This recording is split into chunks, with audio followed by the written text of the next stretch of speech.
Hey out there, welcome to Hurricane, West Virginia, home of the Hurricane 100K Trail Run and Relay, coming to you on September 6, 2025. On behalf of our events team of Ashley, Brandon, Hager, Stewarts, Robert, Vanessa, and Tara, and all of the Meeks Mountain family and our Meeks Mountain Board Trail Alliance, welcome to Hurricane, West Virginia. My name is Matt Young. Super excited to have you here. We are here live at our favorite local hangout, the Bridge Bistro Cafe in Hurricane, and we are here for the one and only Dan Green, the world premiere of It's a Dan Green Day. Everybody, let's hear it for Dan Green. You see him?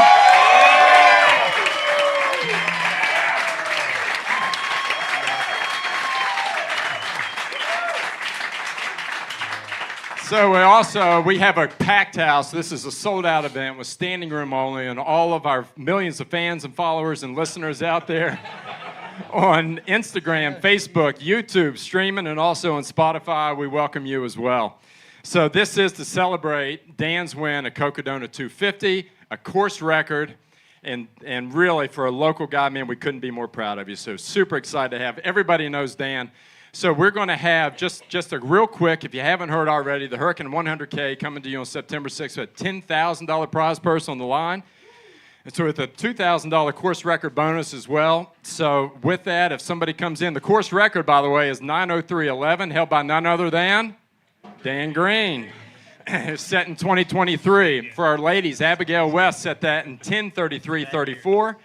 So if somebody comes in here, wins the race, and sets a course record, they can walk out with a check for $4,500. Super exciting for that. All that made possible by our friends at the City of Hurricane and Mayor Scott Edwards, Dumont Tri-County YMCA, the Generations Physical Therapy, and a host of local businesses that love our trails and love our community. So we're going to get into some cool stuff. We're going to introduce the panel and some invited guests. So you already met Dan. We also have Ryan. I'm the real Rambo Ramsby. Let's hear it for Ryan here too.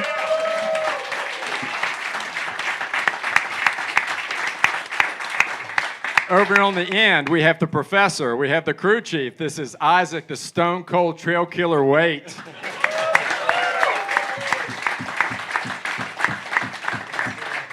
So this is our panel from our crew, but his crew also had some more people in it too, and so we're going to introduce those. First of all, we have Danny. Don't dare call me Roger Hayes, right down front.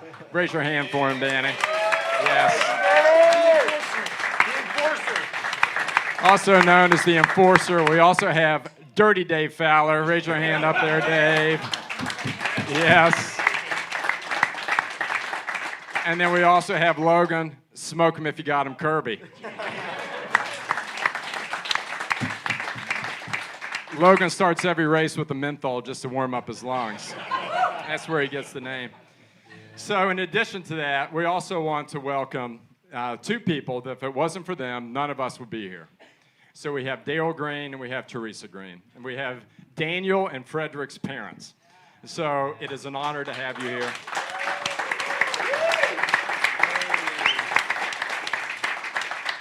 They came on all the way from Pennsylvania, surprised Dan, knew they were coming. Thank you for being here.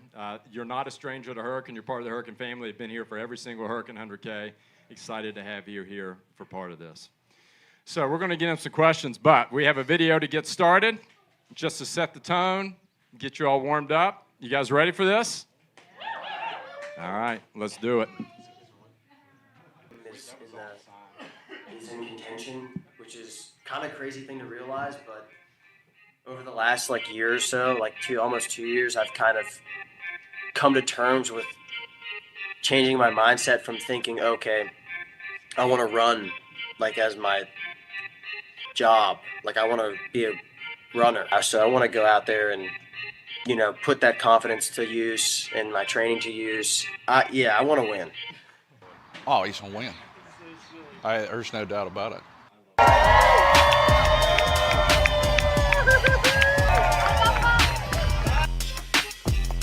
Yeah, boy. What's up, dude?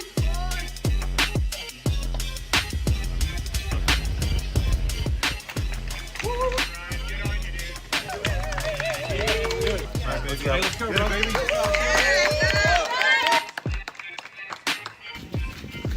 Get it.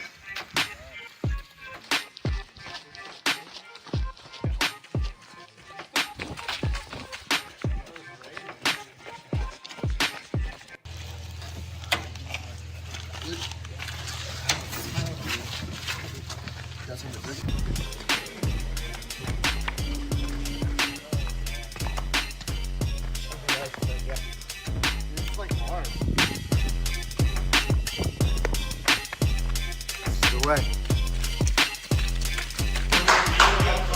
Let's go, boy.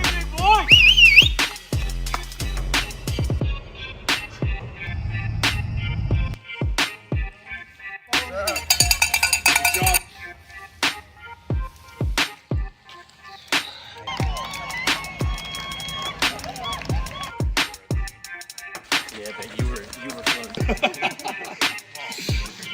That's it. Yeah, we'll finish this and then. About to wrap this little tortilla up, baby. We're still a mile out. Love you, dude. Love you. Here we go. Let's go.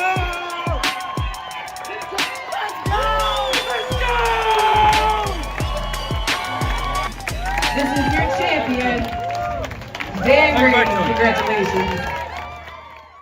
The community support that I've had from these guys, from Isaac, from Ryan, from all the people I run with, from you, Matt, from like everyone that comes into the shop and talks to me, like 100%, like as corny as it sounds, I'm like running for all of us over here.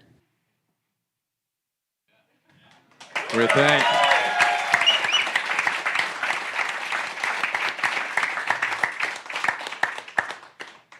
So Ryan Ramsey put that video together for us. Thank you for doing that. What a great way to get started. Dan's running for all of us, and it just shows that how many people feel it and love it too. I neglected to talk about Big Brother Fred Green. Introduce him. He's all the way out in Seattle. But Fred, hopefully you're watching the stream in this. Miss you being here, and wish you could be here. But we might hear from Fred a little bit later. You ready? We're good, dude. Let's talk, man. Let's do it. So everybody wants to hear what it's like to run 250 miles. So Dan, trying to capture a 250-mile race in just a few minutes feels impossible. But people have asked you, let's just go back and let's start at the beginning, at the start line. What did that feel like stepping up to the line of Cocodona? And then somehow what was going through your mind? Fast forward 58 hours, 47 minutes later, 250 miles. How do you describe that finish line? Finish line? Let's do it all. You know, to be completely honest, as underwhelming as it sounds, the finish line feeling wasn't that great. I mean, it was great, but I wasn't thinking about a whole lot because I wasn't thinking about a whole lot the entire time. So, as crappy as an answer that is, that's kind of what it was like. Seeing the guys come, we were probably, a mile out when you guys met up with me. I think that was probably the finish line for me. Once I saw them and everyone was out there, I was like, there's only one reason we're celebrating. It's because we're going to win, at least.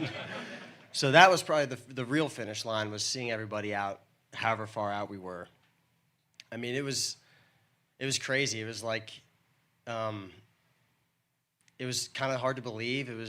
I didn't really think it was like happening to a certain point. You kind of, and I've described this before, like with my training to some people, it's like you train for something like this, or you want to like take it to the next level. And it's such an outlandish goal that you push it off so far. You push it off so far ahead of you that you forget about it. You try to forget about it, and you just train like say you want to like have a big result like this, you train like you're going to do it, but you don't think about it. You don't think about the end goal. And so you kind of forget that what you're training for, but you're doing it. Same thing with this race. It was kind of like such a long race. You don't want to, I mean, you're not thinking about the end. You're just thinking about moving the whole time. So it was kind of like when you get to the end, it was almost unbelievable. And then, of course, saw you guys, started to believe it. We're like, damn, we're pretty close. Hit a couple red lights. And then we got to the finish, and it was just, it was crazy. I mean, there were so many people there, and like, you got people with iPhones on gimbals all up in your grill, just wanting to snap a picture of you. And it really set home when I finally called my girlfriend. I'd put it off. Everyone kept asking me if we wanted to call Sydney. Do you want to call Sydney? Do you want to call Sydney? As we were running in, I was like, I want to wait till it's over so I can actually talk to her. And so as soon as we crossed the finish line, I forget whose phone it was, maybe Fred's or yours or somebody's. They gave me their phone. I talked to her, and she was just bawling, and I was like, shit, this is it. We did it. I was like, that we actually did it. So that's when it really set home, I guess. But so I guess two layers. Seeing you guys and then calling Sydney was like the biggest. It was just unbelievable. How many of you were watching the live stream when Dan had to stop for the stoplights, right? were the rest of it, did they like warn you at the beginning, like, don't you dare jaywalk? Yeah, so when we got there, we got to the finish line and there was nothing set up. You know, Dan was running so far ahead of schedule that the finish line wasn't even there yet. So while we were there, Steve, the race director, came up and was like, hey guys, FYI, the city of Flagstaff will pull our permits if you don't follow the, pedestrian laws. So we were like, oh man, what are pedestrian laws? So we're like, we run in Huntington. We're runners, dude. Yeah, like you just don't get hit. That's the law. So we're like, okay, we're sitting there Googling the city of Flagstaff pedestrian laws, and we're like, okay, you got to stop at red lights. So as we're running out, did this not happen? As we're running out, I'm telling the whole crew, like, we have to follow these laws. Somehow the race director pops out of a van and is like, you better follow the laws. So we made sure to follow the laws. So a lot of red lights. Sorry. Hey, I think it was 3. That's not too bad. I think the rest of us were like, your crew, Dan, is like letting you down. Could they not stop traffic and give you a safe passage or something here? Danny ran ahead and was clicking the button. It was pretty good, dude. Best that you could run ahead and get ahead of him at that point, right? Yeah, we I think it was supposed to be saw you Logan, working. and then you dropped the ball. Oh yeah. So I think the theme of this is Logan dropped the ball a lot. It's kind of we hear that a couple times, 3 times at least. He's out smoking a cig. Never know what's going to happen there too. So, all right, so Ryan, let's move to you. We've got some follow-up questions, Dan. We're coming back. We're not done with you, okay? So, Take your time. Ryan, so Ryan, if you didn't know, he's run Cocodona. He ran it last year. So you've been Cocodona. You've been through the crucible yourself. You know the terrain. You know the exhaustion. You know the mental grind. From that perspective, how do you describe what Dan accomplished out there and really what makes that kind of performance so special? Yeah, Cocodona, when you're standing on the start line of something and you're staring down 250 miles, it's a little bit overwhelming for most people. And, obviously he's, one of the best in the world. He proved that. And he's standing there with a lot of others that are, top in the world. We're not just talking the country, the whole world. And I think what separates Dan and what makes it possible for him is his ability to compartmentalize and be very present in the moment. And that's something that a lot of people are not very good at. And, he just talked about it in his opening statement around, I'm not thinking about the finish, I'm thinking about this next step, and being as efficient as possible. And knowing what the first 37 miles of Cocodona are, if it was a standalone 50K, it'd be one of the hardest 50Ks in the country. It's super technical, typically very hot. He lucked out, he got the easy route. It was cool. It rained a little bit, so that's why he won. But, him being able to sit back, run his race, and not let the moment get bigger than him shows a lot about who he is as not only a runner but a person. And I think that mentality and that thought process is what separates him and allows him to go out, and whether it was 250 miles or 350 miles, whatever it would have been, he would have been the same Dan Green on that day, and he would have performed just as well mile over mile. And I think that's what separates him, from the rest of the field. So with that, that's taken on some of the mental aspect. You always say that ultras and running is a physical discipline, but it really is a mental pursuit. But what he does physically and what he did physically, and just to put a little context with that, you and I both deal with some stomach problems. Watching this, dude, he's got like an iron gut. So between the heat, the hills, the technicality, the whole package, you've been there and experienced it, and nobody's run it faster and it was 6 miles longer. How do you put that in perspective? Yeah, I think it's hard to put in perspective. And I think in our first interview, you were like, what would you tell Dan? And it's like, I can't tell Dan anything. He's beyond me. He's beyond anybody around for the most part when it comes to running. So I think what we learned is that he can climb. You know, I think a weakness of Dan's was his climbing ability, no longer a weakness. You know, he proved that he has climbing legs as well as, you know, just flat land speed. And all in all, it's just his ability to hold himself together and stay present. And he does have an iron stomach. I mean, some of the stuff we were having to throw together because the aid stations weren't ready. You know, we were at Denny's at 3 a.m. having the cook, you know, whip up hamburgers, you know, in like 25 minutes. Who knows how good of a quality that was, but only his stomach can handle something like that, you know?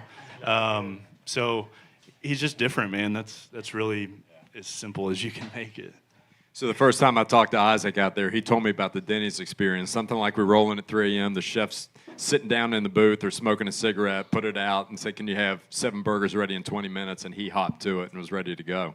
So great experience. And those are things like those midnight Denny's runs. Haven't we all had those? Or everybody that's over 25 had a midnight Denny's run at least. So you got one, but from a different perspective. So Isaac, let's talk to you for a minute. In the opening video, there's a clip of Danny, don't dare call me Roger Hayes, talking that he predicted the win with absolute certainty, 100% confidence. You're a professor, you're calculating. You took care of the logistics. When I say take care of logistics, they were dialed in. That is your thing, along with Logan. Deep thinker, wealth of experience. What did you have his odds at? And now that he's done, how would that change? Yeah, I kept all my opinions to myself before the race because I looked at the situation like this, that Dan has a very high aerobic capacity, that nobody there has a better aerobic capacity, but it's about a lot more than that, that it's about eating, it's tolerance to fatigue, it's ability to stay positive over the course of several days, and then we saw with the mud that there's a lot of maybe physical issues that aren't usual to running, the extra weight of carrying mud on the shoes. So long story short, my view was that Dan had about a 1 in 4 probability. That's how I saw it. I didn't tell him that, but I saw it as 300 25%. runners, that's really not that bad. Well, I mean, if you look at the depth of field, the people who were there, I mean, he was racing the greatest of all time. Courtney DeWalter, she's an assassin on the trail, and she's proven at the 200-mile distance. Dan had never run a 200-mile, 250-mile race before, so there were a lot of unknowns. We thought that things would go well, but I thought realistically there were plenty of other people there who could have a successful day, but he was the one who had all of the elements, and a lot of it was mental, which I think would be applicable to any kind of conditions, not just a cool weather year. So you mentioned that mud, and Arizona's not known for mud. Talk a little bit about the conditions that were extraordinary this year that you hadn't seen before. We were sitting in a hotel pool, and there was a really heavy storm. Like, we had to get out of the pool for fear of our life. There was lightning everywhere, raining extremely heavy. In the hot tub. Well, I got in the pool. You were in the hot tub. It's a pool if you go underwater in the hot tub, all right? So I wasn't expecting thunderstorms in Arizona, but we sure got them. And so the mud would cake onto his shoes several inches, and it was like a clay mud with bits of gravel. It stuck to the shoes. There may be a photo that we'll see a little bit later on of the tub that we destroyed in Munns Park trying to clean off his shoes. So it was on there and really heavy too. Yeah, just from the mud perspective, we're in the middle of a race and we're being chased down by a legend, Ryan Sands, and you had no choice but to, for Dan to stop. He would literally lean over and I would take a stick and scrape literally inches of mud off the bottom of his shoes over and over and over. And this is when I was like, man, if you don't know I love you at this point, like, I love you. And here we are. And I'm scraping. And the words he was using, we just can't use in front of this crowd. But it was significant. It's not like your typical East Coast mud. It was, to Isaac's point, more of a clay. Well, they don't get a whole lot of rain, as we know. I mean, it is the desert. But you had not just the rain, but 4 seasons. So what was that like going through 2 nights, the different conditions with the rain, the snow, the sleet, the hail? How would you describe that too? And how do you deal with it? Yeah, I mean, it was definitely a lot of different environments, seasons, I guess. It was, at least for me personally, I don't know how you guys dealt with it, having to stand out there and like be in it, and that would be difficult. Set everything up like kind of in whatever weather it was, but at least for me, it was kind of just like take it as it comes. Luckily, like they would set me up so good leaving an aid station that I was at least dressed for the elements that were happening right then and there, so I was fine. It wasn't ever really that cold, except on top of Eldon was probably the coldest, which is right at the end. So really just having a rain jacket was kind of like the biggest thing you needed. But preparing for the mud, you couldn't have really prepared for that. But yeah, the elements weren't too bad. I mean, it never really got that hot until the last day finishing. It was warm to the finish, and it was really cold on top of Eldon. So you got the coldest and the hottest right next to each other. So I had to like put stuff on, take stuff off. But I mean, it didn't seem like too big of a swing of temperature, at least while I was moving. I would put on a bunch of stuff at the aid station because sleeping, laying down, Isaac had me wrapped up, heated blanket, well, regular blanket, heated blanket, other blanket, sheet, air mattress.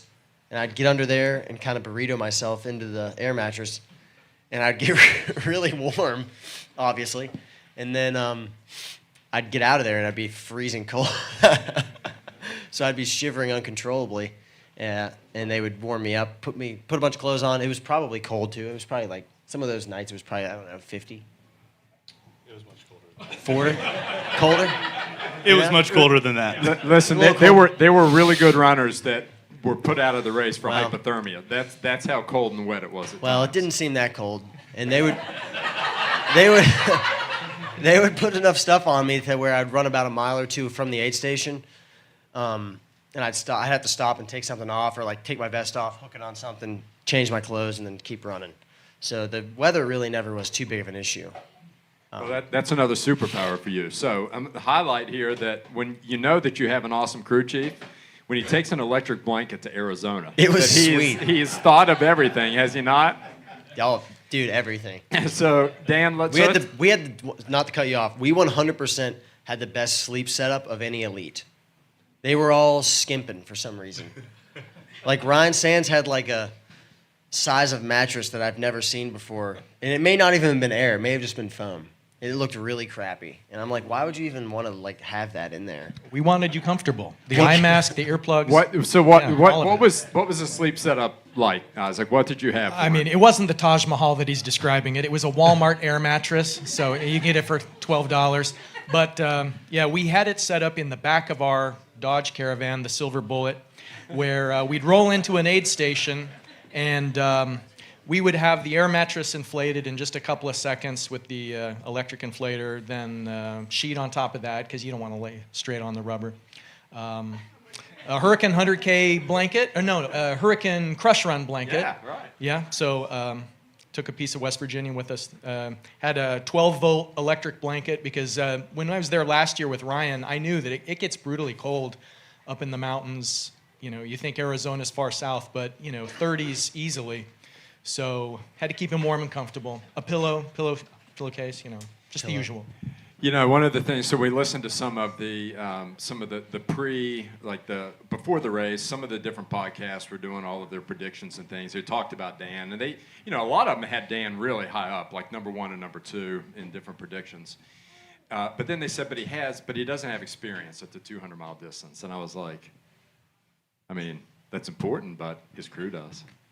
So you've got Ryan, who's been there for 250 miles. Isaac is a multiple 200-milers. I mean, the crew was pretty phenomenal. So in a lot of this, we've talked about Dan Green and his dream team crew, and that really is the case. So that was really the next question for you, Dan, is, how do you describe what your crew did for you, and what are some moments, we already heard one, that really stands out as one where they just went above and beyond for you? Yeah, I mean, it would be hard to I'm not the best with words, so it'd be hard for me to describe what they did for me out there. But I mean, you could use your imagination too. But I mean, just to have 6 people, 6 of your friends, 6 guys, just you sign up for a race. I almost didn't have to really ask anyone, hey, do you want to come crew me? It was like, oh, we're coming to crew you. And I mean, that makes it so much better. And I think Isaac did make me seriously look him in the eyes and say, I need you to, not need you, but do you want me to come crew? I was like, I need you to be the crew chief, dude. I didn't want to assume. Yeah, okay. Yeah. Yeah, but so that was good. We locked that down early on over some burgers.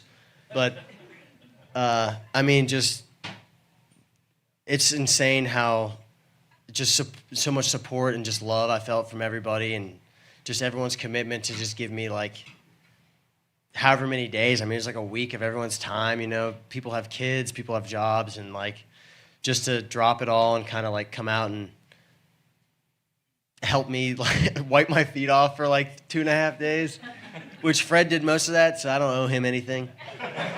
But for everybody else, I mean, like, just doing the stuff they did, I mean, it was just insane. And, I mean, I couldn't have done it without them. Like, and it's hopefully evident, like, in our little movie we have that Ryan put together, and, like, hopefully every time I'm on a podcast. But, like, yeah, you definitely can't do something like that without a crew. You can run a 100-miler without a crew.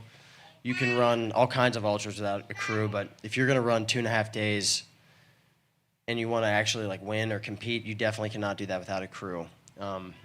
Someone told us you could do that with 2 people, ideally. That's a lie. There's no way. You need 6 people, minimum. Because it was perfect. So, yeah, it was just, I mean, it's hard for me to really express, but it was like, yeah, it meant a lot to me that everyone was out there. Well, not only we're talking about crew, but this crew are also your pacers. And so Every one of them paced. when you're talking about somebody that is as fast as Dan, you only have 2. There's no way they're keeping up with you. So it would take a whole platoon of 5 guys, 6 guys to keep up and do those pacing legs, because, you know, I think I saw this. You guys can correct me. Isaac probably knows exactly, but his pace for the whole race, and this includes stopping, taking a shower, eating, going to the bathroom, changing clothes, everything, was a 13:40 pace, which means his moving pace was smoking fast. And to run that and to keep up, like, Danny and I, fairly similar, and I'm going, how's Danny going to do this? Because I don't think I can. Got it. Dude, I don't think that I could do it and keep up with him. So did that hurt you the way it hurt your wife? We're just talking a dose of realism here, right? We'll talk after. Yeah. So I just made the enforcer mad. But let's talk about a little bit what you all had together as far as your assignments in the pit crew from a crew standpoint. Yeah. Before I do that, I just want to mention one thing about being a crew member. Trail running is such a unique sport in that amateurs get to be in the same event as the pros. And so, you know, imagine if someone who enjoys football suddenly could be at the Super Bowl, playing in the game, helping the team. I mean, it would blow their mind. But that's the opportunity that Dan gave each one of us who were on the crew, is that, you know, we were running with the pro. Danny and Dan passed Courtney to Walter. You know, like... I'm so sorry, Courtney. So, I mean, it's a gift to be involved in the event, and, you know, it's something that you'd have to drag me away. But, so, the jobs. So Ryan was tasked to be kind of familiarized with Dan's gear, and so that meant, you know, knowing different pieces of clothing that he had, the shoes, so that during the race, if Dan asked for, you know, the blue hoodie, that we weren't scrambling to figure out where is the blue hoodie, what is the blue hoodie. I mean, it was already decided in advance, and Ryan did a great job with that. He obviously also took a lot of video and was making posts during the race, and so he had an important role when it comes to like documenting the journey. I focused on maybe logistics and putting the spreadsheet together, a little bit of the travel planning, picking places that we were going to stay, and so on. Fred is a nurse by profession, and he was our medical officer, so he was checking on mainly the feet was the main thing that we were interested in, is keeping the blisters at bay, and also determining like when to start with the caffeine, because that was, once we pulled the pin on that, you can't stop the caffeine once you start it. So that was like an important decision that he had to make. Logan was kind of the jack of all trades. He knew where every piece of equipment was. He, thank goodness, brought a rocket boil, and since we had so little hot food provided by the race organization, was able to give us boiling hot water for noodles on several occasions. So like Logan was kind of, if you asked him at any time, where's the chapstick? He'd know any piece of item, knew basically like a savant with tracking all sorts of equipment and stuff. Danny was hydration, so he had to know precisely how many scoops of this for which bottle, and he did a great job with that, trying to. Hydration obviously in a race like this is really important. And Dave was in charge of food, so tracking what Dan had eaten in the previous segment, setting him up with new snacks during the next one. If there's something that he hadn't been eating, he wouldn't replenish the same stuff. And over the course of several days, Dave and Danny became really fast at loading the vest. We got off to a rocky start. That's something we should have practiced in advance. That's my fault that we didn't. We're going to talk about that. But by the end, they would have that thing broken down and refitted just in seconds. So it was like watching Formula One. So it's kind of funny to me that Dirty Dave Fowler is your food handler. Did he have to pass any kind of have any kind of food handling card? He did not have a net like over. That? He did not have a net over that beer. No. There's no way. Yeah, it's like having Pigpen handle your food, so you've got dust and dirt all over everything. What do you care about at that point, right? So let's go back. Let's go back to Crown King. Speaking of bottles and hydration, and this is like, I think Crown King is going to be known as Bottlegate from here on, right? So. What happened at Crown King? Dan, from your perspective, what happened at Crown King? We'll get yours first, with the bottles and the vest. That's the first aid station? Yeah. It was, I went in to use the bathroom. I was in there for, what I thought was like a while in aid station terms. And then I came back out and, we're still working, which is fine. Still working at it. I wiped off. We were taking our time. We were no stress. It was mile 37. You got 220 miles left, basically. And then I look over, and I think it's Danny Dave got my vest. Like, oh, is it you? They got the vest hooked onto themselves, and they got the bottles all in the wrong spots. And this vest is it's not a very intuitive vest. It's kind of difficult to use. Like, some of the pockets will not hold things, but they are pockets. And they hold some things, but not all things. And some things they just evacuate. They just drop them onto the ground. And one of the things that they evacuate are bottles, and they had the bottles in the evacuation pockets.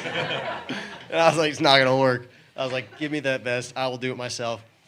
And so I was trying to do it myself, and couldn't really do it, and I made Ryan come over and try to help me too. But we got it. We got out. We really weren't in there that long. I was just stressing out. 8 minutes. 8 minutes. Yeah, It felt like it was way longer than that. So to be fair, we had planned for this aid station, I think it was like 10 or 12 minutes. We were in and out in 8, and he was in the bathroom for 4. So it's not as bad as he makes it sound. In addition to that, we hadn't done a dry run on gear until 9 p.m. the night before. So I guess Dan just thought we were telepathically going to understand what he wanted and when he wanted it. So to be fair to the crew, I got your back, guys. Yeah. He left us out to dry. So it sounds like from here on, and everybody that's watching this might want to do Cocodona, you're going to be practicing these pit crews. It's like, Dan runs in with the vest, change it out. What's everybody doing? Like, you're doing this thing in real time, right? Yeah. We should have done that. Well, I think we learned. And now you know. I think we learned, if we were to do it again, 2 vests. Yeah. Whatever vest you're using, you 2 vests. You switch it. Hopefully you could be able to get, we would get everything twice. I would just try to get everything twice. You had to have a bunch of essential gear. Like, you had to have a flash of headlight with an extra battery, like safety blanket, a heat blanket kind of thing, a rain jacket. Essentially, you had to have those couple things the entire time with other things depending on where you were. But we would probably have, 2 of those, 2 poles, all 2 sets of bottles, 2 sets of everything, and just switch the whole vest out. That's the only way to do it fast. So Isaac, you were the wizard behind the curtain, planning logistics. You and I had a talk on Sunday about logistics and about strategy, and then also about surviving first contact and a plan. Yeah. So, talk about how in-depth the planning was, spreadsheets that you and Logan put together, and then how that planning, everything that you envisioned, what that looked like in reality, and then how do you adapt? Yeah. So Dan had kind of decided that he had 59 hours as a goal. He wanted to finish the race in 59 hours. And so we put together our best estimate of if he's doing 59 hours, how much of that is moving, how much of that is stopped at aid stations, and then you kind of just work backwards on what speed he needs to achieve on each segment to do it. So we had projected arrival times for each of the aid stations. Preview, it went out the door almost immediately because the race was just so much faster than we had anticipated. So, based on our assumed arrival times, and then the race organization tells you which sections can be paced, we put together a plan of who the pacers were going to be in which segments. We had an idea of approximately how much water or liquids he'd need to take out of each aid station. He had gone through and made up bags that had a certain amount of calories, like in a Ziploc pack, so we could just use an individual pack and not try and assemble it at the aid station itself.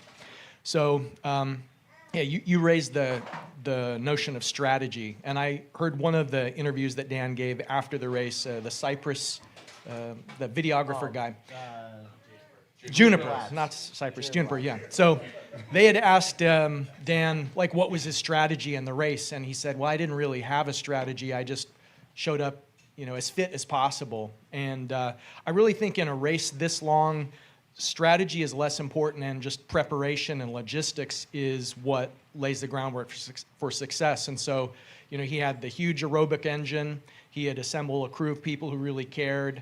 Logistically, just thinking about the lucky strokes we had with, I can't overemphasize how important Logan's, stove was. Just having hot water at a couple of aid stations was key, because when he came into an aid station, he wanted hot food. He was done eating the sweet gels. He was done drinking, the sweet electrolyte beverages, and he wanted something savory. So, the point is that I think for a multi-day effort, just having, not necessarily, you want to go through the planning process just so you can uncover things that need to be addressed. But the plan went out the window really quickly, and we just kind of fell back on our ability to move quickly, have the things that we needed. And so in the end, I think it was largely about logistics plus his insane athletic abilities. Right. We've hit a lot of highlights up to this point, but Dan, talk about your lowest point in the race, and then what happened that helped you rebound from that. Well, I like to think I didn't have any low moments during the race, but I had maybe 2. I've had one with Dave. You're probably talking about the one with Ryan. I'm not talking about anything. Oh. Well, I had one with Dave. I think that was that before or after that? After Minka coming down from Jerome. So the first one was probably with Ryan, and I wasn't bonking, and I wasn't really super depressed. I was just angry at the mud. We were on probably a section that everyone kept telling me, oh, this is the best section. This is super runnable. You're going to crush the section, super runnable section. It was half uphill slightly, and then the end was downhill, and the uphill section and flat section was all super muddy. So it was really crappy. So I was expecting to run it. We couldn't run it because it was you take 5 steps, you have 2 inches of mud on your shoe, and then luckily Ryan was there to help me get the mud off my shoes. I tried to scrape it off myself as best I could, but a stick and another person is the best way. But yeah, I was just super angry, which sometimes fuels me a lot too, unfortunately. Just anger. so I can I'm really outward with that. So if you ever pace me, anyone here, I may sound like it's the worst day ever, but that's okay. That's just moving me forward. So, but it got pretty dark, and then Ryan's like, "I'm calling Sydney, dude. You're a jerk." So I'm calling Sydney. So he called her against my will, and I talked to her for a second, and it was kind of okay. It was good to hear her voice. It was ultimately the best thing that could have probably happened to me at that moment. And then we came back, and then finally got to some runnable terrain, and came a huge downhill that was mostly asphalt, kind of logging road that was more gravelly, so it wasn't any mud, and kind of ran, I don't know, there was probably 3 miles of descent that was clear into Jerome, and took our first nap because I needed one. I was being a baby. And I'll just add real quick on there. No, we want to hear your story. We talked about in the pre-interview, take notes when Dan gets cranky, because Dan, he never gets cranky. He doesn't get upset. He doesn't get mad. We hear he got angry. So we want some real stories here. Yeah, I think a lot of people in this audience have run ultras. I mean, it's obviously the running community, and when you're in that dark place, and maybe you've paced and you kind of understand, I just need to read the room and understand, I don't need to say a word right now. I need to be quiet. There's nothing I can do to make this better. But what I will say, and Sydney's not here for this, but fortunately or unfortunately, that call was on speakerphone, so I was just kind of the middleman. I was like, oh, this is pretty intimate. But what it did is it showed the love and how much importance Sydney has in Dan's life, and it went from bleep, bleep, bleep, bleep, what are we doing here, bleep, to her saying a few words and him completely doing a 180. And that's really what got us through that segment. I was there physically, but she was the one there emotionally. And to see him absorb that. Simple man, dude. To see him absorb that from her, 1,800 miles away was pretty impressive. So hats off to her. She's not here, but thank you, Sydney. You saved me for the next 3 hours. Yeah. So keep that microphone, Ryan. So you've run this course. You've seen it from start to finish. What's something that Dan made look easy that definitely wasn't? All of it. Oh man, that's a really tough question. I think Dan just handles adversity a lot better than most of us. I've been there, I've done it. I like to say I walked so Dan could run, type thing. His race was it's really a completely different race, just happens to be on the same course, but his ability to continue to move at an efficient pace when your mind is telling you to walk, he ran the whole time. It might have taken hey Dan, let's run a little bit here.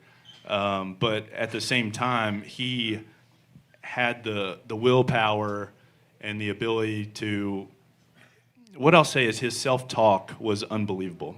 I stayed about 15 feet in front of Dan the whole time, mostly so I didn't get physically abused, but I could hear him talking to himself behind me, and it was just like, holy smokes, this guy is different. The things he was saying to himself out loud, but to himself, would inspire anybody. He's in his world fighting for the race that he wants to run and the outcome that he wants more than the pain is bothering him. He wants that win more than he's willing to accept the pain that he's in. And to hear that, 15 feet in front of him was something that I think all of us who run races, whether it's a 5K or 250-mile race, what you say to yourself matters, and what Dan had to say to himself mattered. And he was able to take that and put it into practice, and I think that's something that a lot of us can improve on. But the real question is, was he referring to himself in the third person while he was doing that too? No. 100%. Come on, Dan Green. Pick it up, Dan Green. That's the only way I knew he wasn't talking to me. Dan Green? Yeah. I didn't hear him do that once. Oh, come on. I had easy pacing sections, so Thank you, Isaac. But you were the rest. So, Isaac, the next question is for you anyway. So, how do you, for me. thinking about like the communication that you had, and there's one part in the video that Ryan did where Dan says, Isaac looked me in the eyes and said basically like, you have to sleep, and Isaac has great eyes. So that was part of it. So understanding, knowing, that was all right. It was all right in that moment. You're allowed to do that. Hey, So jokes are good. You understanding, need jokes. reading him, and then communicating with him to like what he really needs based on what he says and what you observe. How do you do that? How do you manage that? So that was Jerome aid station. He hadn't slept yet. If he had said he didn't want to sleep, I wouldn't have kept pushing. We as a crew had kind of collectively talked about it probably would be wise, it would be an investment in the future, it was probably time, but he didn't show any signs of cracking at that point. He was still very alert, and so I just suggested it, and I guess maybe I was a little bit more emphatic than I had been at Mingus, and he decided that he would do 10 minutes, and we left him in there for 12 and a half. So. And it worked. How did you feel after that nap? I guess I felt good. I felt like I took a nap. I think I told Danny, I was like, maybe I feel sleepier now that I took that nap. I had lost the crack energy, I was like, up until that point, I was like, I may not even need to sleep this entire thing. Until after we took that nap, and then I was like, damn, I feel kind of tired. But I think ultimately, like, that's one of the things that rings true, like, through my experience through Cocodona and Ryan's too, is like it's an investment in the future of the race. When you're running this far, every little thing you do in the beginning, which I think is another reason why we ended up winning too, is like the things we did before Ryan Sands did them. We were ahead of schedule. So like you don't want to be back, you don't want to try to backload sleeping or eating or anything like that. You have to be on the forefront of it. I mean, it's 2.5 days. It's like you need to sleep the first day or so, at least a little bit. You put on warm clothing before you get cold. Yeah, not you after. put warm clothing on before you get cold, because then you're screwed. So it was like I knew going into there, I was like, okay, we've been running for 26 hours and I haven't slept. We should probably lay down for like 10 minutes. That'd probably be good if I could sleep. And that was the best sleep of the whole thing, to be honest. Nothing bothered me. I could just lay down, nothing hurt. So it was really worth laying down when we did. So a handful of quick, real stat questions too. Everybody wants to know. You talk about sleep. How much did you actually sleep? I don't think we'll ever really truly know, but I would say it's less than 30 minutes, probably around 20. Seeing some head nod on that too. Yeah. How much non-moving time of the 58 hours and 47 minutes did you have? 5 hours, I guess. I was asked 5 earlier, hours. how much weight did you lose from being saturated with fluids beforehand until after? I didn't weigh myself. I don't know. I was pretty swollen afterwards, so if that adds weight, then I was probably heavier than when I started. That was the gas station burrito. Yes. Yeah. So I'm a low salty sweater. And tell us some of these, because there's videos. So we got the gas station burrito. What were some of the things? So What was talk it about this called? iron gut, man. What The did El you eat? Diablo? Don Miguel. Logan found it exactly on the internet, so he knows what it's called. This gas station burrito? Yeah. But you're eating that. You're eating bacon cheeseburgers. Talk about some of the things that you ate that were especially good out there, too. Because everybody wants to know, like, what do you eat as well? I couldn't believe- Did you eat all those oatmeal cream pies? Fred bought like an Italian sandwich at Whiskey Row, and it was like a grocery store sandwich, horrible bread. Like we didn't want to eat it, but he thought it was the best thing he had ever tasted when he got to it. It was like one of those sandwiches where you get, and it's so crappy that the bread's split, and it's like a 1/4 of the bread, and the other 3/4 is the bottom. I took the real big piece off, and I ate the regular sized piece of bread. But it was actually pretty good, because it was either ramen and nothing, or ramen and that sandwich, so I had both. We were in the search of protein, so we ate the sandwich. Isaac, what's one thing you're most proud of from a crew perspective? I guess I'm most proud that that we were there to support Dan, that we didn't make any gigantic mistakes that ruined his race. You know, after we got home, I woke up in the middle of the night and I kind of thought that it was during the race and I was late to meet him at an aid station. The crew got pretty sleepy partway through the race, and so we were laying down at the Airbnb when he was out with Logan, and you know, Logan had said, "Wow, you guys go check on Ryan, see how he looks coming in and out of the aid station." We were just exhausted, so we said, "Nah, we're not going to do that." Fred made the call on that one, but yeah, I guess I would have really hated it if we overslept and didn't get to one of the aid stations. We never did that, so that's, I guess, what I'm What you're most proud of, right? We were That there. You didn't screw up. We were there That's when good. we were supposed to be there. Yeah, that's good. Good, man. So, Zach, we've got some photos. We want to run through some photos. We're going to look at a few pictures here that just kind of help, brother. help tell the story. Look at that, buddy. So when you look at this elevation profile, what do you guys have to say about this? What stands out about that? What Ryan was saying about this being the hardest 50K in the United States is obviously true. You're gaining like 5,000 feet of elevation before you get to Crown King. I think it's like almost 8,000 feet. Well, yeah, cumulative 8. Yeah. So, and, you know, it's rough climbing, like scrambling. So, I mean, it's not just the distance, not just the elevation, but also the irregularity of the surface that makes it really difficult. So, you know, a lot of up and down. This is not a flat race. Dan? Yeah, it doesn't look as daunting on this line here, but It looks. and looks to be pretty honest, I daunting. think that's the way you should look at it. Any race you do, because if you see it and then you kind of plan appropriately, like we said earlier, you train for it. It doesn't look as crazy on this line chart. That's essentially, you could just think about the race the whole time like that. If you really pull yourself back a little bit, and it may not be as bad for you for whatever race you're training for. I will say, take note of the two no pacer sections. They were a big deal initially, but ended up not being a problem. They were actually kind of like, they did us not a favor, because it would have been nicer to have a pacer there, but they were pretty easy sections, I would have to say. We were nervous sending him out. Like, you know, when you've got somebody who's been running for days, they're sleep deprived, it's cold, it's rainy, it's dark. We felt a little bit uncomfortable, but, you know, he always popped up at the next aid station, so. Well, he says it wasn't a big deal. He made it literally 155 yards out of the aid station before he called us and said, "Am I going the right way?" It wasn't marked, dude.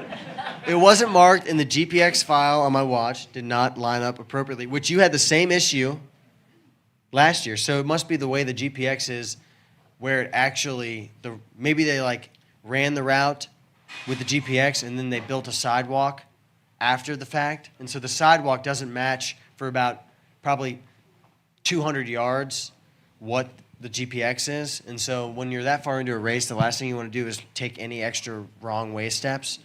So you freak out, which I did, and I called them instantly. I was like, "Hey guys, I'm lost." Yeah, I got lost before, slightly, and back on track, but then called you guys, and I was like, check the tracker, check the tracker, check the tracker. Am I on track? And we were on track. One of the things that stood out to me about this, too, is that Whiskey Row is mile 77. You went 77 miles and saw your crew just one time. That's a long stretch to go on your own. So as much crew support as Dan had early on, those first 77 miles, he was doing a lot of that on his own. These are just we'll move on through these, but these were some of the aid stations. I mean, Isaac, you may probably actually want to talk just a little bit about this, because these were the locations, your projected time, and then actual arrival. This should illustrate how far ahead of schedule he was. For example, we thought he'd get into Munns Park Wednesday at 2 a.m. He got to Munns Park Tuesday at 11 p.m. So several hours early. And there were other aid stations where he was even further ahead of schedule. All this planning kind of it went out the window because they were so far ahead of where we expected them to be. And the race organization, too, I think was scrambling to keep up with how quickly the race unfolded this year. I love this one. I mean, take 6 guys to pick out sunscreen. Is that what's going on here? Got to find the right one, dude. Fred my brother Fred is the most particular about sunscreen, and he is the palest, so it makes the most sense. But he is so afraid of the sun. It's absolutely unbelievable. But I did not get burnt. The That whole bald time. man did not care at all what was going on with that sunscreen. Wear a hat. Which kind of surprises me, right? It rained the entire time. You brought all 72 bottles of sunscreen home with you, didn't you? Good stuff. Start of the race. Can you describe what you're feeling here? What was going on? I just want to make an observation about how unaffected Dan was by all of the attention. I thought maybe the podcast that we did before the race would have the potential of getting in his head and make him overthinking about the race. And he was getting recognized everywhere we went, but he seemed like it was just rolling off of his back. And so Ryan was mentioning how good he is about compartmentalizing, and yeah, I definitely would second that. He seemed collected and relaxed and, not the least bit panic attack, which is, I think, the more appropriate response to something like this. Except when you're trying to decide between In-N-Out and Raising Cane's. I hate being a Don't make problem, him make decisions the day before the race. I hate being a problem. Dude, there's a lot to those stories, so I mean, hey. Did anybody see WSAZ's story mid-race when they actually had who was it? Isaac, I think, that was actually with him tasting. And so That was they asked extremely him, out of pocket for them to do that. it was hilarious. So they It was asked him, fun. Dan, you're running 250 miles. What's going through your mind? Nothing. Absolutely nothing. And, it was funny, but really, to do these things, that truly is a gift. And Ryan mentioned that, too. I always say, my friend John, he's gone, John Baldwin has the ability just to turn the brain off. I don't have that ability. It's one of the reasons I'm so with this stuff, and Dan's excellent. You have got to turn your brain off and just roll. To say nothing, man, it's a gift to be able to have that. Love it. So this is one of know these who little that naps is. here. Yeah, this Fred enjoying some. That's Fred. Yeah, that's Fred. We should have known from the pale legs. Yeah, look at the luxury. He's on a yoga mat. He spent about an hour, no blanket, partially heated cabin on the top of a mountain. But that's Where's his hat? Mingus. Notice that the yoga mat doesn't reach fully to his head. It does not. How You tall might- is Fred? 6'4", 5". Ryan was testing out the air mattress while Fred was on the This is yoga post mat. shower, dude. This is good times. What I'll say real quick, having run the race and crewed the race, when you're running the race, everybody cares about you. You're the superstar. When you're crewing the race, nobody cares at all. So your accommodations plummet. So what's going on here? I mean, how many people does it take to get Dan to the bathroom at this point? 6. Is this the shower? So let's talk. I mean, that's unprecedented to me. Is the shower in the middle of a race? He was covered in mud. I think it was faster than if we'd tried to use wet wipes getting his legs cleaned up. Plus, it's chilly out and a warm shower. What feels better than that? It was a cold shower. It wasn't like hot. It was like you guys said it was warm, but I guess colder. So I was like, it still feels pretty cold to me. I will say the benefit of a shower, if any of you plan on doing anything this long, one thing you have to be careful of, you're just throwing lube on yourself the entire time for however many hours your race is. Cleaning everything off and redoing that probably saved it. I mean, I wasn't having any chafing issues or any blisters or anything up until this point, but I may have had them if I wouldn't have done this. So I think it was, if I were to do it again, if we were to sign up again for the race, I would plan a shower here. I think it's also like a gangster move, show the competition that you're feeling so confident you're going to take a shower in the middle of a race. Courtney was sleeping, dude. Yeah. She didn't take a shower. So there's a great part Rookie of move.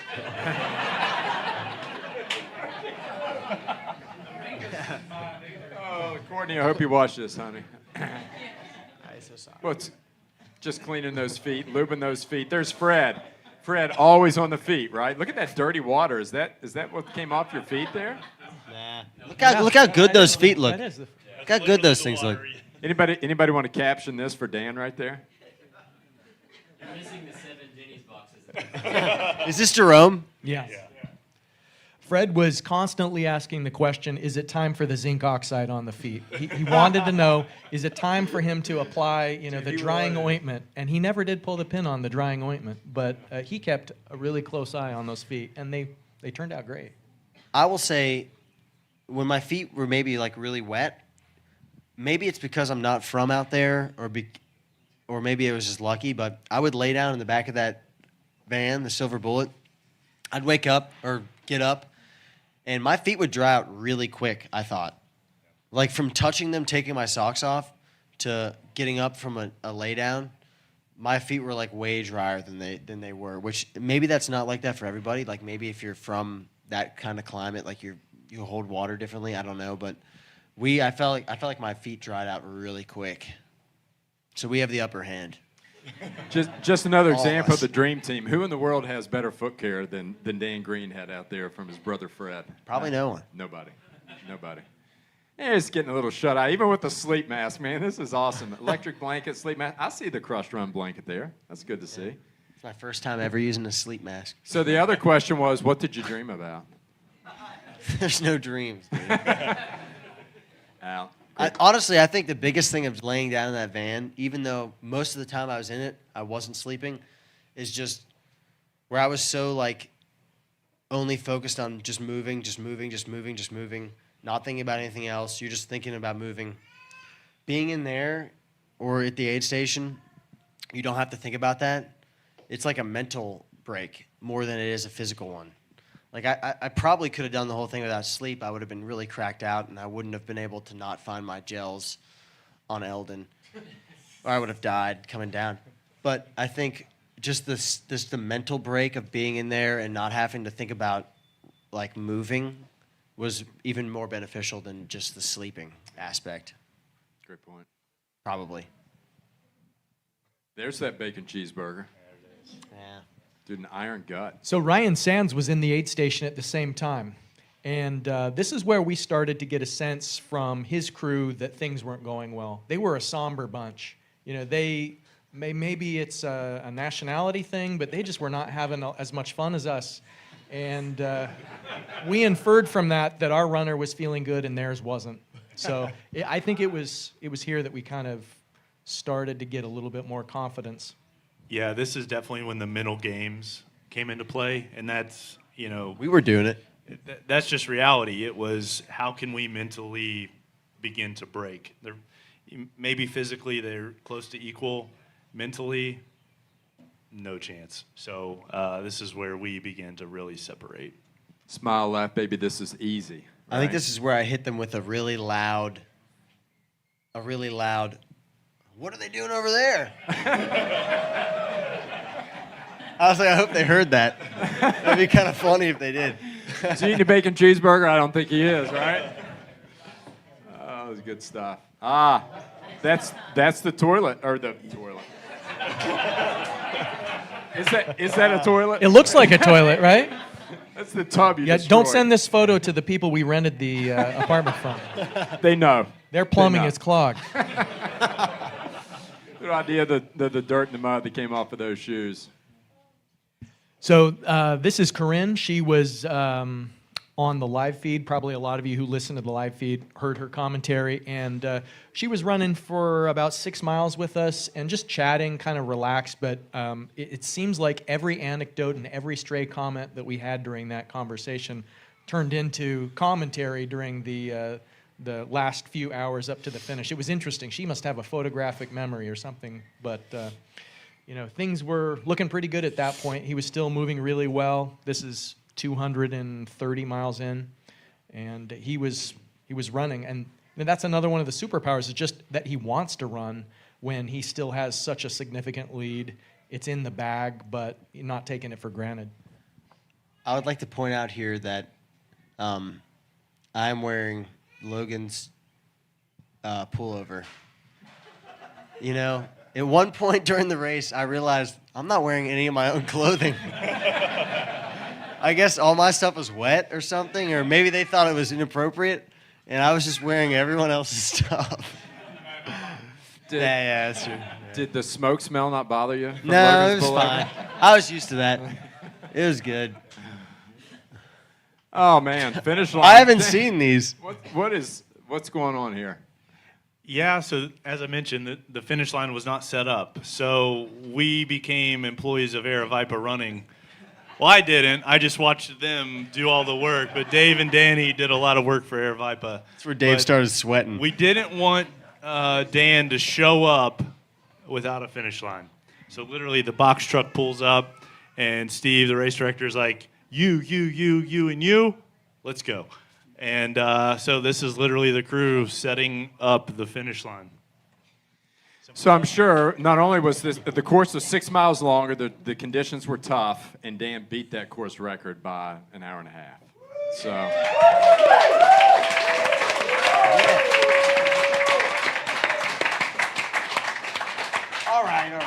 All right. So was this a call to Sydney? Was that the phone call? Yeah. Yeah. Yeah. Sid, we wish you were here. Yeah. Sid, the science kid, she's out doing medical school stuff, you know? That's right. She's in pediatrics right now. Yeah. All right. Here's the dream team. Dan Green and his dream team crew. How about it?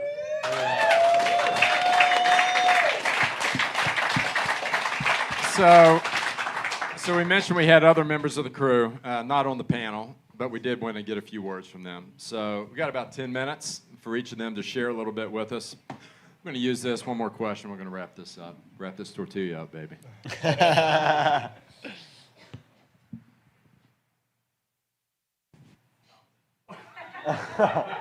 You're first, bud.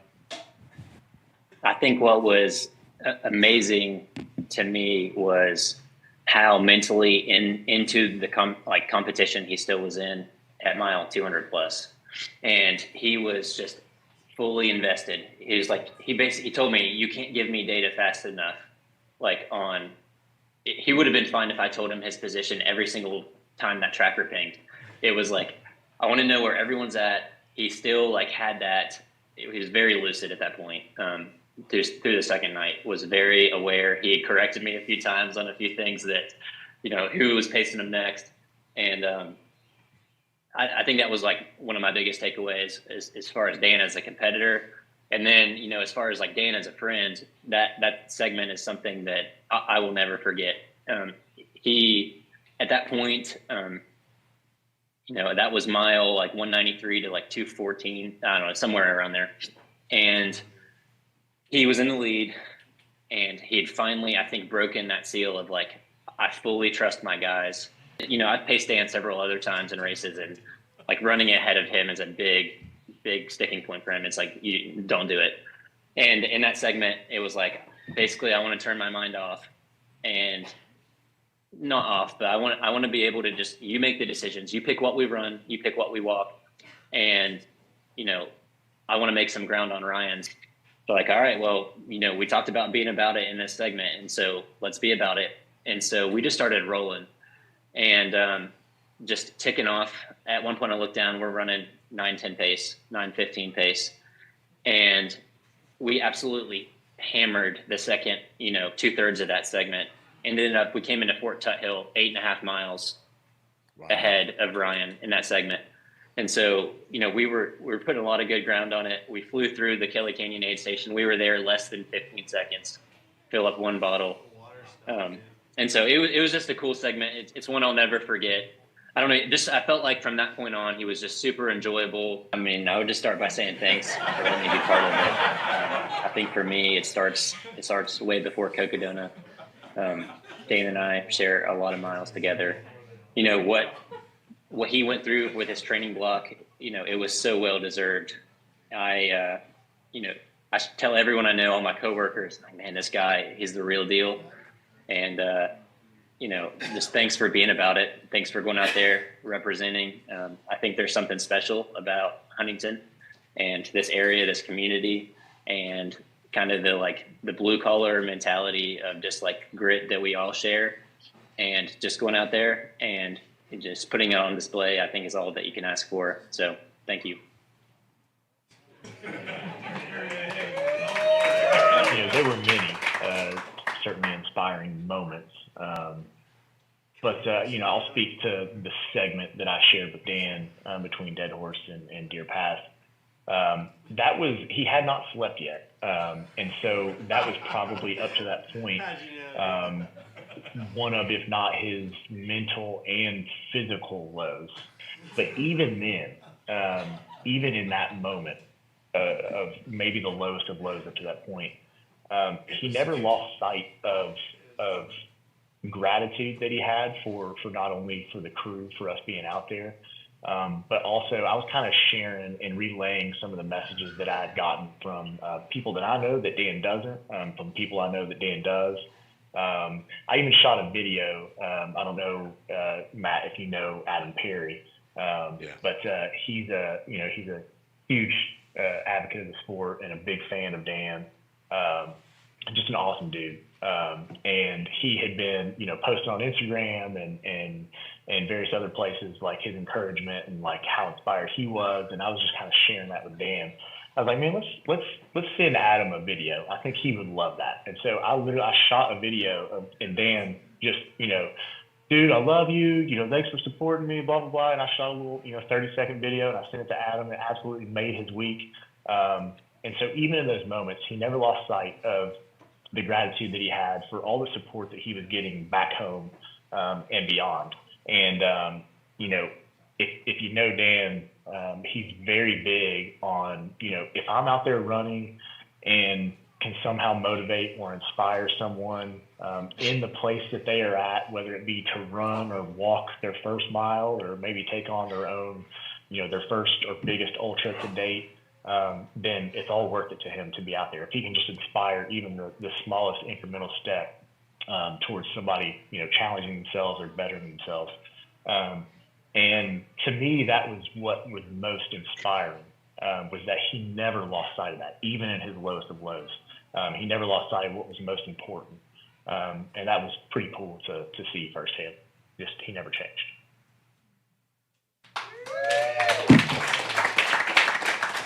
And I don't want to point out that I was with him when we passed Courtney. We leave, and we're a mile behind her. And I screw up. I pulled a Logan, and we run to a fence, the very first fence, and my map is showing to the left. And Dan's like, no, it's over here to the right. I said, dude, my map shows it's to the left. He's like, I'm telling you. So finally we stop, shine a light, and as we go to cross the fence, he's like, you can't be doing that shit. I was like, okay, I got you. Sorry. And this is the first time that I've really seen him and been alone with him, and I'm apologizing for the very first Crown King. It's like, dude, I'm so sorry about your vest. It was a screw up. We messed up. And he's like, no, really, it happens. It's all right. So we get in this muddy field, and we can see Courtney and her pacer. And we just inch closer and closer and closer. And finally, whenever we go to pass her, you got the typical banter between runners. Hey, you're doing great. Everything looks good. This muddy field sucks. And we pass her. And it's awesome. Bucket list running item, check it mark, and we get almost without earshot, and Dan raises his hand and he goes, hey, I would still like to get that autograph for my girlfriend. He goes, well, I'll see you in Flagstaff. And to go from that being funny to hearing him, we're 95 miles in, something like that. And the very first and the last thing on his mind is Sydney. And he wants that autograph for Sydney. And it just goes to show how much he cares about her. So it went from a funny to, holy cow, Sydney is like here. Basically in the final stretch into the finish line. What was that moment like for you? Was there conversation? Can you describe what was going through your head as you brought him home and witnessing this for your little brother? Yeah, I mean, dude, getting ready for that section, I was pretty nervous. Just that, that I was gonna shortchange him in some way or let him down. And honestly, before the section, I was feeling like pretty emotional because we knew, you know, barring like any type of catastrophe, that he was gonna win.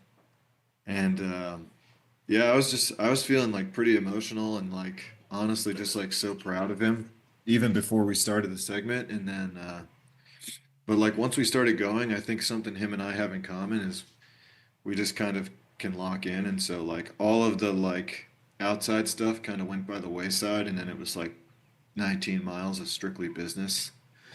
But it was just really cool, man. It was really special to get to spend that time with my brother, and to have him have such a big result that he's worked for so long, and to be there right at the end was really special. I mean, when we were running down the mountain and we like start passing all these like Flagstaff locals that are like, oh, there's like so and so, he's like a celebrity in the running world. There's Jeff Browning, and there's like, Jim Walmsley outside on the street. It was like kind of a surreal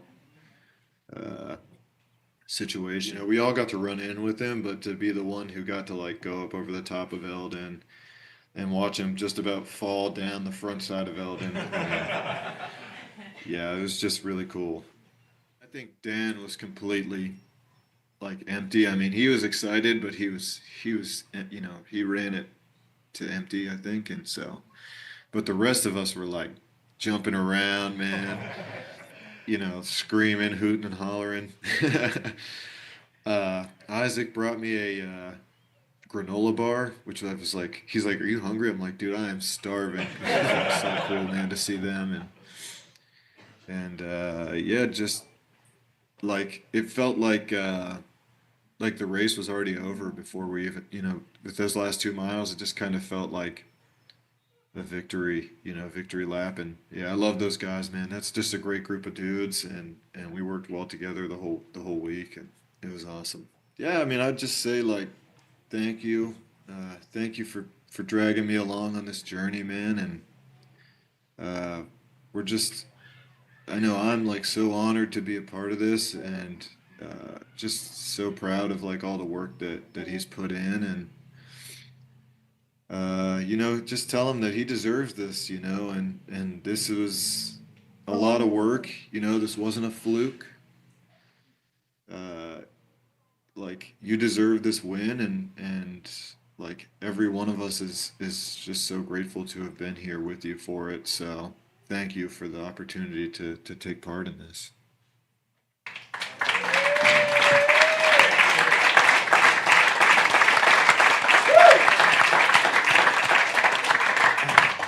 How's that for a dream team crew? Wrapping that up. One more question for each of you. For Ryan, for Isaac, it's going to be the same. Then Dan, we're going to end with you. But just if you could sum up your Cocodona 250 experience with Dan in one story, what would that be? Ryan, let's start with you.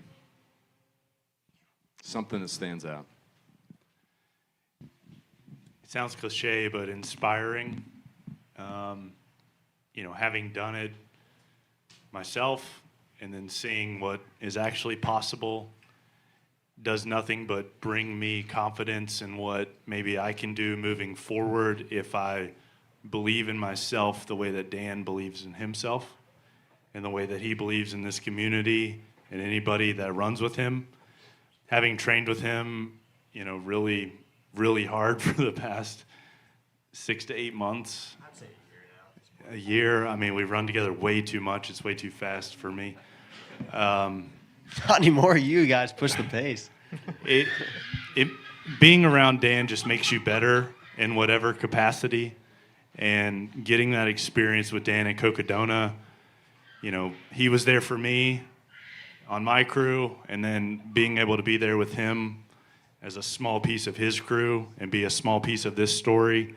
I don't even know why I'm up here or how I'm lucky enough to have him in my life. But I'm truly thankful for that. It makes me a better runner, but ultimately a better person. And I'm just so thankful. Thank you. Hey, we did it, brother. Thanks. Isaac, Professor, crew chief.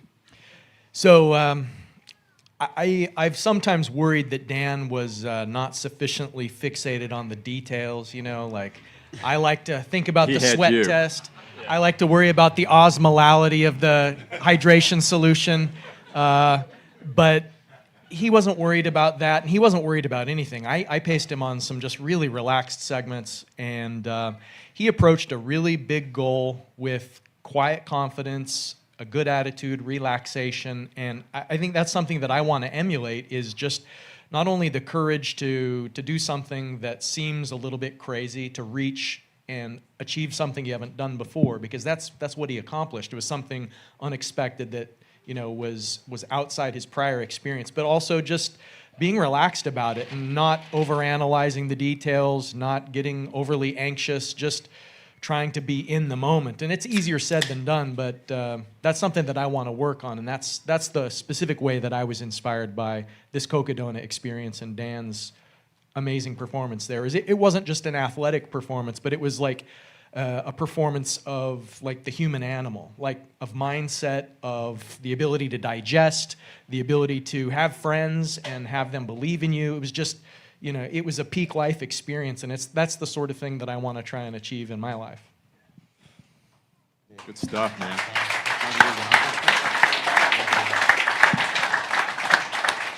So Dan, after all of this, you know, and a lot of your crew talked about this, and you've talked about it, man. If there's somebody out there that's sitting on a dream, big goal, feels impossible, whether it's a race, personal milestone, just something that they want to achieve and accomplish in their life, what do you say to them? That's a tough question. I mean, if you got a big goal, you've probably thought about it longer than you should have. It's probably a goal that you've been thinking about for so long, and maybe not even told anybody about, and it's just like a goal you think is not possible, and you kind of have to approach it. At least for me, you kind of have to approach it in that type of way too. So, you know, if it's a huge goal that you think is not possible, maybe you have to do what you think is not possible to achieve the goal, I guess. You know, I didn't know that I would feel okay running, not to compare it to myself, but, you know, I didn't know I'd feel okay running 2,000, like 300 miles before Cocodona in that year, or like 125 miles a week average leading up to the race. I wasn't sure that I would feel okay. I wasn't sure that I wouldn't get injured. I wasn't sure that it would actually be the route to success. So that's kind of, you have to treat it like it's something more than it is, and you've made a goal that you obviously think you can achieve, even though it may be lofty, but you thought you could do it. So if you think you can do it, you could at least think you could do the work to do it. So, I mean, yeah, I would just say, you know, plan accordingly, surround yourself with people that love you and care about you and put themselves out there, and just, yeah, be about it, you know. It's easy to talk about it, but it's a lot harder to be about it. But once you start being about it, it's like anything. You start doing something, it is so much easier to continue doing that thing, whatever it is. I mean, it's like, for us, just short example, I mean, we were getting up, I was waking up at 6 a.m., 4 a.m. We wake up at 4 a.m. now, for some reason. It's, you know, that's just a little example, but it's like, you know, you can do it, I guess. If you follow those guidelines. You got to just do what Dan Green does, right? So.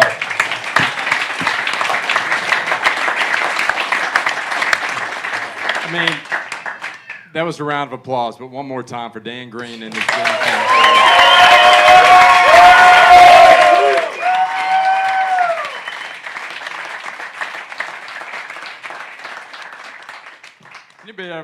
Anybody else grew up in the era of the A-Team? Watching the A-Team? Hannibal, he always finished every episode by saying, I love it when the plane comes together. Right? Sitting up here and looking at this.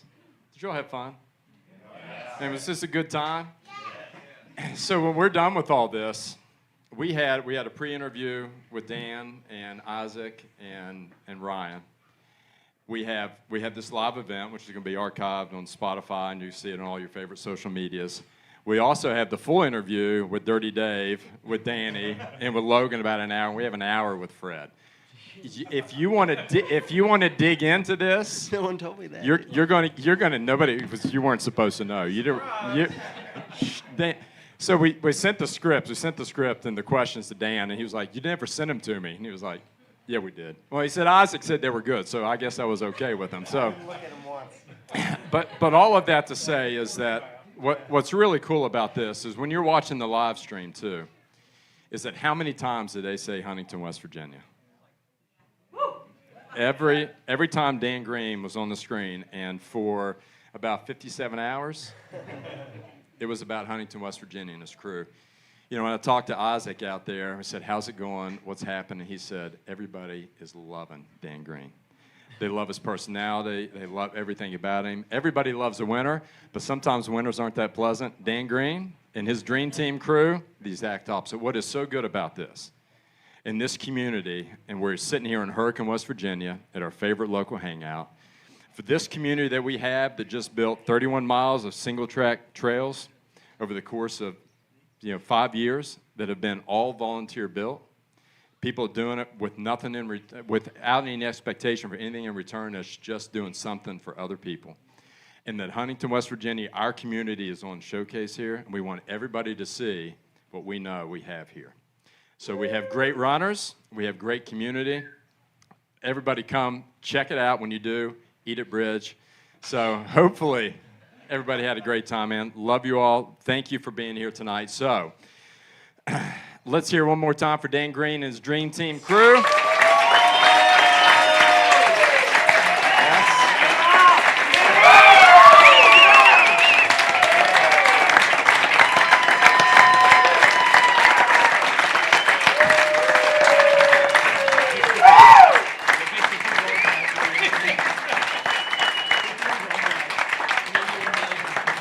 Half of all of us here at Meeks Mountain Trail Alliance, a Hurricane 100K, we will see you out there and see you in September. See you guys. That's a wrap. You know my name.